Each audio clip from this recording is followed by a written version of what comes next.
కూడా చేసింది. దీంతో పాకిస్తాన్లో భయం మొదలవుతుంది. ఒకవేళ పూర్తిగా అరేబియా సముద్ర తీరంలో పాకిస్తాన్ పోర్ట్లను మన కనుసన్నల్లో ఉంచుకుంటే, వాటిపైన టార్గెట్ గురిపెట్టి ఉంటే పాకిస్తాన్కి తీవ్రమైన కరువు వాటిల్లే అవకాశం ఉంటుంది.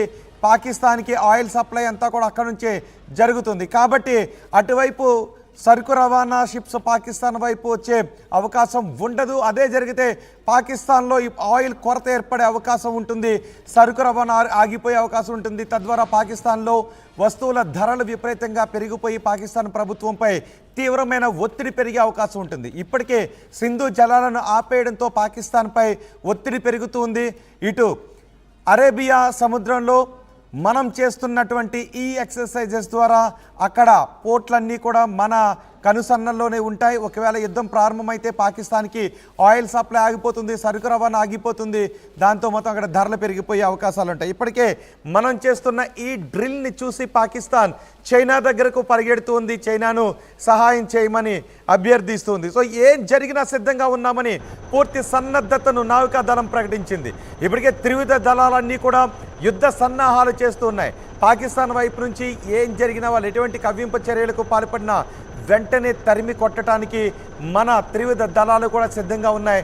అందులో నావికాదళం ఇప్పుడు పూర్తి సన్నద్ధంగా ఉన్న దృశ్యాలని మీరు ఆర్టీవీ స్క్రీన్ పైన చూస్తారు. మన దగ్గర ఏకంగా 2 విమానవాహక నౌకలు ఉన్నాయి, పాకిస్తాన్ దగ్గర ఒక్కటి కూడా లేదు. మన దగ్గర డిస్ట్రాయర్లు ఉన్నాయి, పాకిస్తాన్ దగ్గర డిస్ట్రాయర్లు ఒక్కటి కూడా లేవు. ఈ నేపథ్యంలో పాకిస్తాన్ ప్రయోగించే ఎటువంటి విమానాలనైనా, అవి డ్రోన్లు కావచ్చు, ఎటువంటి యుద్ధ విమానాలనైనా కూడా ఈ ఎంఆర్ శామ్ మిసైల్స్తో వాటిని వెంటనే చాలా వేగంగా, పైగా ఇవి శబ్దానికి కొన్ని రెట్ల వేగంతోనే వెళ్తాయి కాబట్టి, సూపర్ సోనిక్ మిసైల్స్ కాబట్టి ఆ పాకిస్తాన్ యుద్ధ విమానాలను తుక్కు చేసే అవకాశం ఉంటుంది, వెంటనే డిస్ట్రాయ్ చేసే అవకాశం కూడా ఉంటుంది. అలాగే యాంటీ షిప్ మిసైల్స్ను కూడా సమర్థవంతంగా ప్రయోగించారు. ఈ టెస్టులతో ఇప్పుడు పాకిస్తాన్ వెన్నులో వణుకుపుడుతోంది. మా ప్రతినిధి రామ్దాస్ ఉన్నారు పూర్తి సమాచారం అందించడానికి. అరేబియా మహాసముద్రంలో నావికాదళం, భారత నావికాదళం సన్నద్ధత గురించిన వివరాలు అందించడానికి రామ్దాస్, ఇప్పటికే నావికాదళం, మన నావికాదళం కొన్ని వీడియోస్ను రిలీజ్ చేసింది. అక్కడ జరిపిన మిసైల్ టెస్ట్లకు సంబంధించి వీడియోను రిలీజ్ చేసింది. దీంతో పాకిస్తాన్ చైనా దగ్గరకు పరిగెడుతున్న పరిస్థితులు కనిపిస్తున్నాయి. అంటే నావికాదళం పూర్తి సన్నద్ధతను ప్రకటించిందని అనుకోవాలా? ఎలాంటి పరిస్థితులైనా ఎదుర్కొనేందుకు మన నావీ సిద్ధమవుతోంది. 3 రోజుల కిందటే అరేబియా సముద్రంలో సీ స్కిమ్మింగ్ టెస్టులు చేసి నావీ అధికారులు ప్రూవ్ చేసుకున్నారు. తాజాగా సండే నిన్న నావికా విధ్వంసక క్షిపణులు పరీక్షించారు. ఈ పరీక్షలను విజయవంతంగా కూడా పూర్తి చేస్తామంటూ వెల్లడిస్తూ వీడియోలను సోషల్ మీడియాలో పోస్ట్ చేశారు. ఒకసారి స్పోక్స్ పర్సన్ నావీ పేరుతో విడుదలైనటువంటి ఆ ట్వీట్ ఒకసారి మీకు చదువుతాను. Ships undertook successful multiple anti ship firings to revalidate and demonstrate readiness of platform systems and crew for a long range precision offensive strike అంటూ కొన్ని వీడియోలను విడుదల చేశారు. నావీ స్పోక్స్ పర్సన్ ఆ ట్వీట్ కూడా చేశారు. సో అన్నిటికీ సన్నద్ధంగా ఉండమని చెప్తున్నారు. ముఖ్యంగా ఇక సుదూరంలోని టార్గెట్ ను కూడా గురి తప్పకుండా పేల్ చేసే సామర్థ్యాన్ని పరీక్షించినట్టుగా నావీ చెప్తోంది. టెస్టులకు సంబంధించిన పూర్తి వివరాలు అయితే అధికారులు కొన్ని గోప్యత దృష్ట్యా వెల్లడించలేదు. సో కొన్ని సీక్రెట్స్ ఉంటాయి కాబట్టి నావీ ఈ విషయాలు వెల్లడించలేదు. సో ముఖ్యంగా మన యుద్ధ నౌకలు యాంటీ షిప్ మిసైల్స్ ని విజయవంతంగా పరీక్షించాయి. ఎలాంటి పరిస్థితుల్లోనైనా ఎదుర్కొనేందుకు సన్నద్ధంలో భాగంగా ఈ పరీక్షలు చేపట్టినట్టు తెలుస్తుంది. సముద్ర జలాల్లో ఒకటే చెప్తున్నారు నావీ, ఎప్పుడైనా ఎక్కడైనా ఎలాగైనా భారత ప్రయోజనాలను కాపాడేందుకు మేము సిద్ధంగా ఉన్నామంటూ నావీ చెప్తుంది. సీ స్కిమ్మింగ్ టెస్ట్ అంటే చాలా తక్కువ ఎత్తులో అటాక్ చేసే కొన్ని దాంట్లో భాగంగా దీన్ని సీ స్కిమ్మింగ్ టెస్ట్ అంటారు. వాటిలో ఐఎన్ఎస్ సూరత్ నౌకలోంచి మీడియం రేంజ్ క్షిపణి విధ్వంసక మిసైల్ అయితే నావీ పరీక్షించింది. ఉపరితలం నుంచి గగనతలంలోకి ప్రయాణించే ఈ మిసైల్ ఆకాశంలోని టార్గెట్ ను చాలా ఖచ్చితంగా ఛేదిస్తారని చెప్తున్నారు. సో ఆ రకంగా ఆర్మీ అయితే అన్ని రకాలుగా సిద్ధమవుతుంది. ఇప్పటికే ఐఎన్ఎస్ విక్రాంత్, తర్వాత ఐఎన్ఎస్ సూరత్, ఐఎన్ఎస్ సాగర్ వచ్చేసి హిందూ మహాసముద్రంలో ఇటువైపు మోహరించిన పరిస్థితి. సో ఆ రకంగా ఆర్మీ అయితే పూర్తి స్థాయి సన్నద్ధతో ఉంది. ఒకటే చెప్తుంది, any time anywhere any have, అంటే ఎలాంటి పరిస్థితులైనా సరే ఈ రకమైన అంటే నేవీ సన్నద్ధతతో ఏ క్షణం ఏం జరిగినా ఇటు జల మార్గంలో అటాక్ చేయడానికి పూర్తి సన్నద్ధంగా ఉన్నామని. అంటే ఇప్పుడు ఏ పోర్ట్లు రిస్క్లో ఉన్నట్టు, ఒకవేళ యుద్ధం అంటూ జరిగితే పాకిస్తాన్కు సంబంధించి ఏ పోర్ట్లు రిస్క్లో ఉన్నట్టు, అదే జరిగితే పాకిస్తాన్పై ఎటువంటి ప్రభావం పడే అవకాశం ఉంటుంది?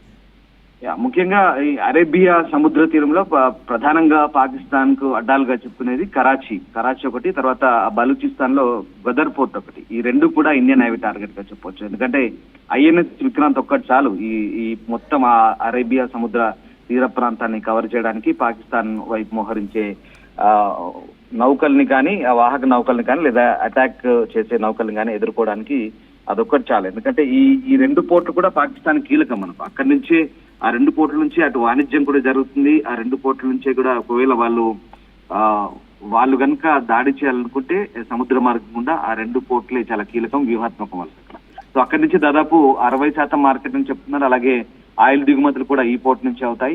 ఒకవేళ ఈ రెండు పోర్టులను కనుక మనం దిగ్బంధనం చేయగలిగితే ఖచ్చితంగా ఇండియా సముద్ర మార్గం ద్వారా పాకిస్తాన్ ను ఇక పూర్తి స్థాయిలో కట్టడి చేసినట్టే.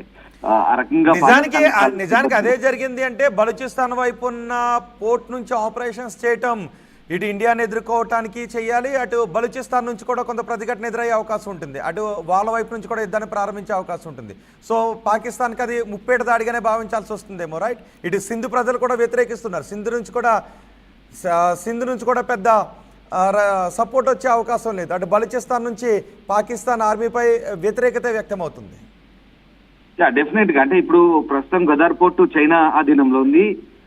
చైనీలే ప్రస్తుతం ఆ ప్రాంతాలంతా కూడా అదే. ఇప్పుడు వాళ్ళకున్న దౌర్భాగ్యం అదే.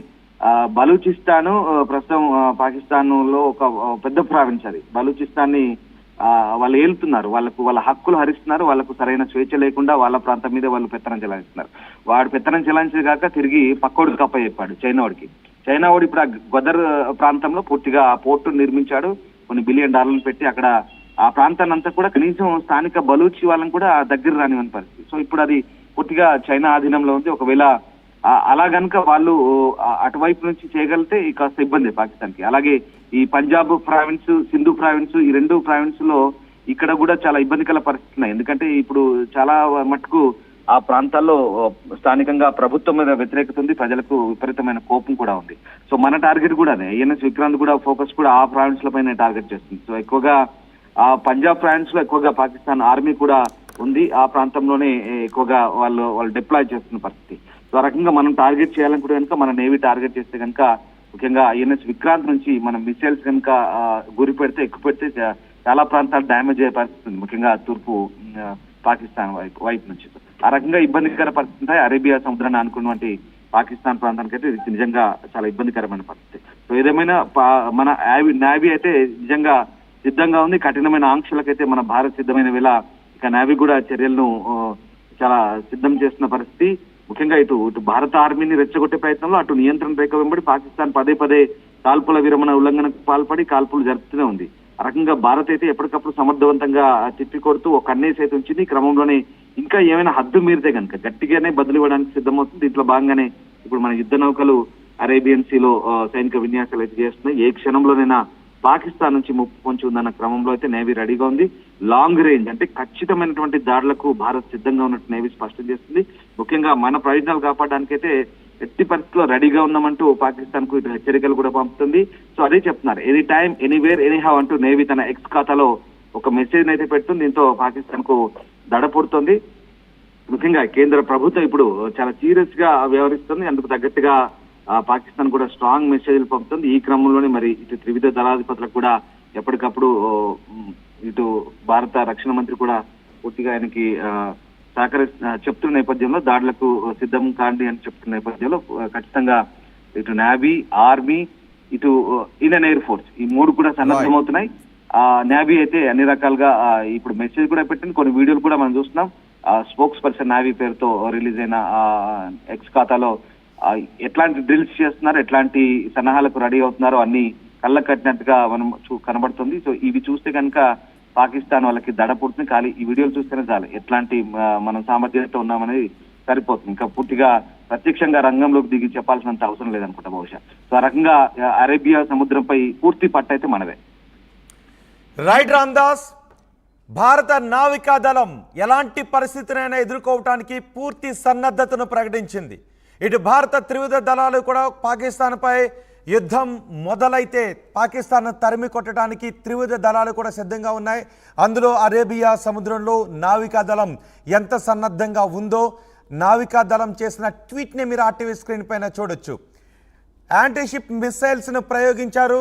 ఎంఆర్సా medium range surface to air మిసైల్స్ని ఇప్పటికే టెస్ట్ చేశారు. ఆ టెస్ట్లకు సంబంధించిన వివరాలను మన నేవీ అధికారికంగా వెల్లడించిన దృశ్యాలే ఇప్పుడు మీరు ఆర్టీవీ స్క్రీన్ పైన చూస్తున్నారు. నేవీ తన టెస్ట్లను అధికారికంగా వెల్లడించడం, పూర్తి సన్నద్ధతను ప్రకటించడంతో ఇప్పుడు పాకిస్తాన్ గుండెల్లో రైళ్లు పరిగెడుతున్నాయి. ఎందుకంటే భారత నేవీ చాలా బలంగా ఉంది. భారత నేవీని ఎదుర్కోవడం పాకిస్తాన్ వల్ల కాదు. ఎందుకంటే పాకిస్తాన్ కంటే మన దగ్గర ఉన్న యుద్ధ నౌకలు డబుల్ ఉన్నాయి. అలాగే మన దగ్గర యుద్ధవాహక నౌకలు 2 ఉంటే పాకిస్తాన్ దగ్గర కనీసం ఒక్కటి కూడా లేదు. సబ్మెరైన్లు కూడా పాకిస్తాన్ కంటే మన దగ్గర చాలా ఎక్కువగా ఉన్నాయి. ఒక 10 సబ్మెరైన్స్ ఎక్కువగా ఉన్నాయి. మన దగ్గర డిస్ట్రాయర్స్ కూడా ఇంచుమించు 13 వరకు ఉన్నాయి. కానీ పాకిస్తాన్ దగ్గర ఏమీ కూడా లేవు. ఇలా పాకిస్తాన్ కంటే మన నావికాదళం పూర్తిగా చాలా బలంగా ఉంది. పూర్తి సన్నద్ధతతో ఉంది. యుద్ధానికి సిద్ధమవుతున్న సమయంలో సన్నద్ధతను ప్రకటించింది ఐఎన్ఎస్ విక్రాంత్. ఇప్పటికే అరేబియా సముద్ర జలాల్లో అక్కడ గస్తీ కాస్తుంది. అలాగే ఐఎన్ఎస్ సూరత్ కూడా అక్కడే ఉంది.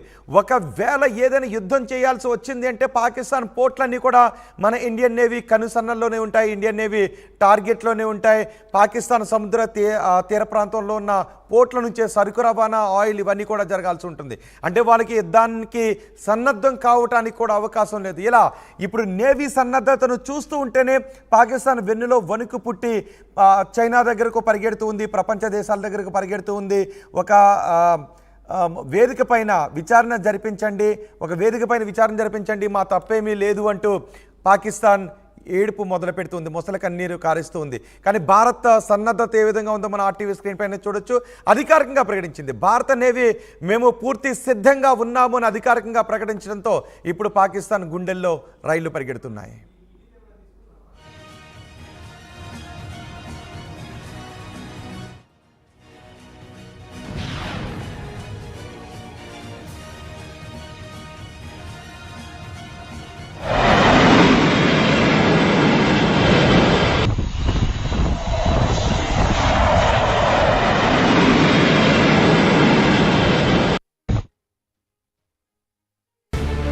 UPSC CSE